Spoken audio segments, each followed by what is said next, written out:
Welcome to Democracy Now!, democracynow.org, the War and Peace Report. I'm Amy Goodman. In Gaza, the official death toll has topped 30,200 as Israeli forces continue their deadly attacks, one day after Israeli soldiers fired on people waiting for aid in northern Gaza, killing at least 104 people. Harrowing survivor accounts have emerged in the wake of the massacre. We went to get food and flour, and they started shooting at us.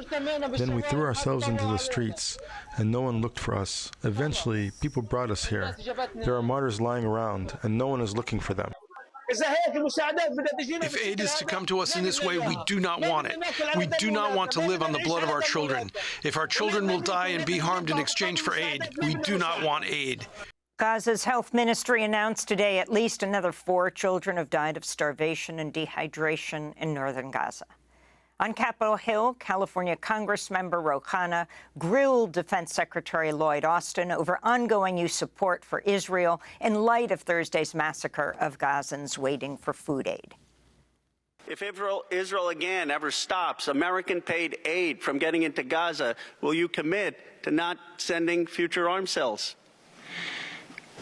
Again, that's not my decision. We need some consequences when another country is defying you, defying the National Security Advisor, defying the President, defying National Security Memorandum 20. There has to be some consequence. Secretary Austin refused to say the U.S. would ever hold Israel accountable for killing Palestinians and violating international law. During questioning, Austin also said over 25,000 Palestinian women and children have been killed by Israel since October 7th. Though that figure is likely close to the true death toll, the Pentagon was later forced to walk back Austin's statement, claiming he was referring to the total death toll, not just women and children.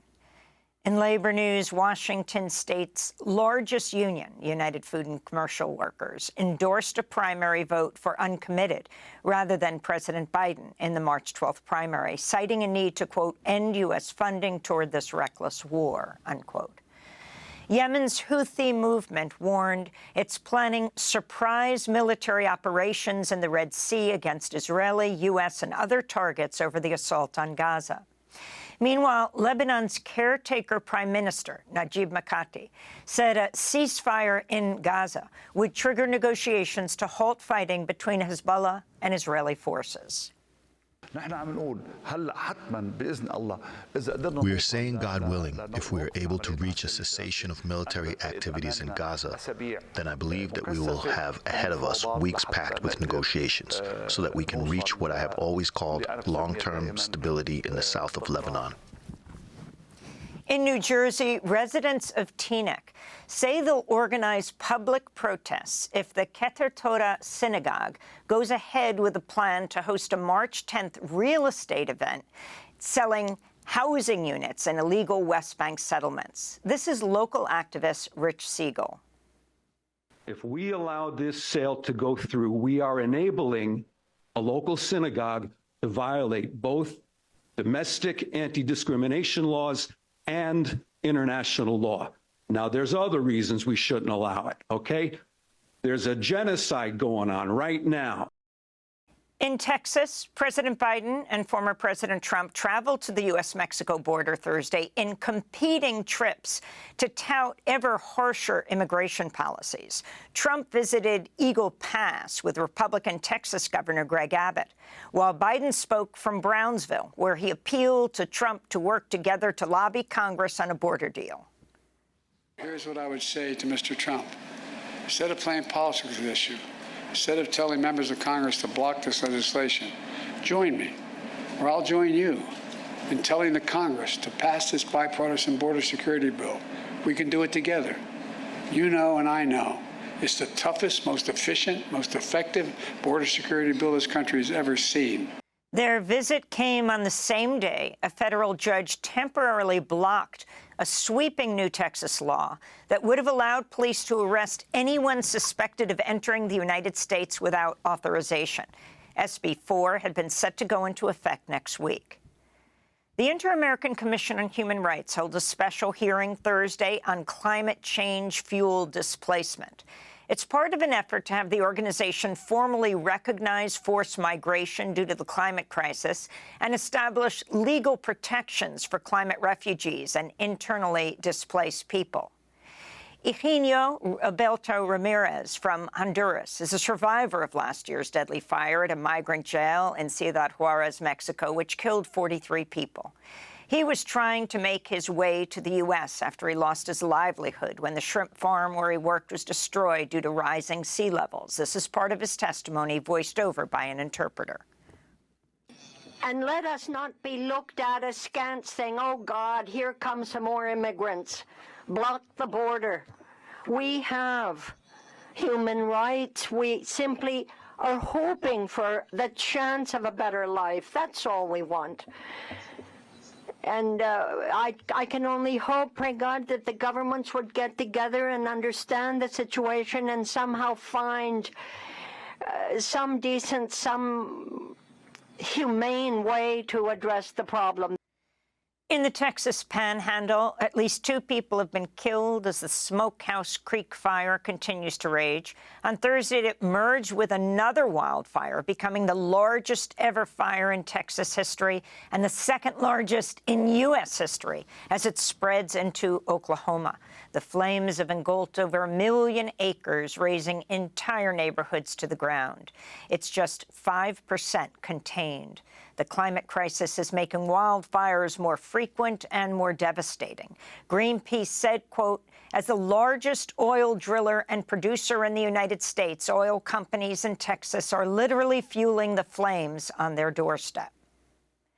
In Pakistan, the National Assembly swore in newly elected members of parliament Thursday amidst protests by lawmakers from the party of ousted and jailed former Prime Minister Imran Khan.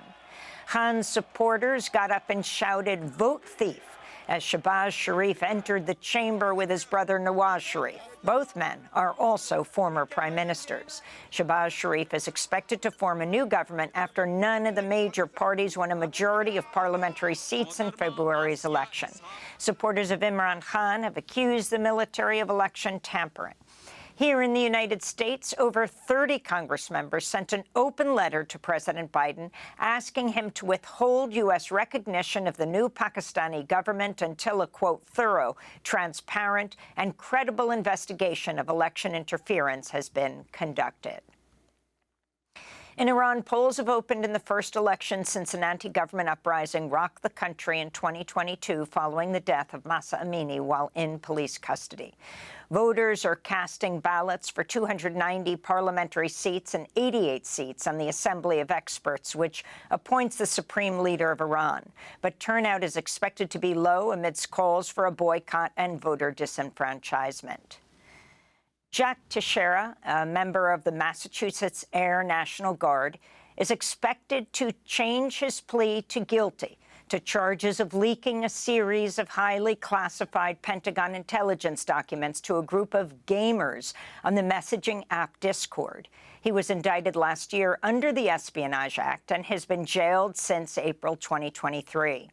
The 22-year-old is scheduled for a Monday hearing in Boston to change his plea. In media news, The Intercept, Raw Story, and Alternet have sued OpenAI and Microsoft, accusing their generative artificial intelligence products of copyright violations. The outlets say their copyrighted content was plagiarized and used to develop and operate the popular AI tool ChatGPT. Raw Story and Alternet CEO John Byrne said in a statement, quote, it's important to democracy that a diverse array of news sites continue to thrive. OpenAI's violations, if not checked, will further decimate the news industry and with it the critical news reporters who effect positive change, unquote. In Ghana, rights groups are sounding the alarm as lawmakers passed a new bill targeting LGBTQ+ communities. It includes prison sentences of up to 3 years for anyone convicted of identifying as LGBT LGBTQ+, up to 10 years for advocacy campaigns aimed at children, and a maximum 5-year sentence for establishing or funding an LGBTQ+ group. Same-sex intercourse is already banned in Ghana. President Nana Akufo-Addo has said he would sign the measure into law if the majority of the population supports it. And in Moscow, thousands of mourners have gathered outside a church for Alexei Navalny's funeral amidst heavy police presence. But mourners say it was important for them to be there. I could not come because I think that I have to give my last respect to this man. Were you afraid? We were very afraid. We arrived early and were standing here for a long time, hiding our flowers and cameras. But now I realize that we need to do this and speak up. Hundreds of people have been arrested for publicly mourning Navalny in the 2 weeks since his death in an Arctic prison. The U.S., rights groups, and others have blamed President Putin directly for Navalny's death.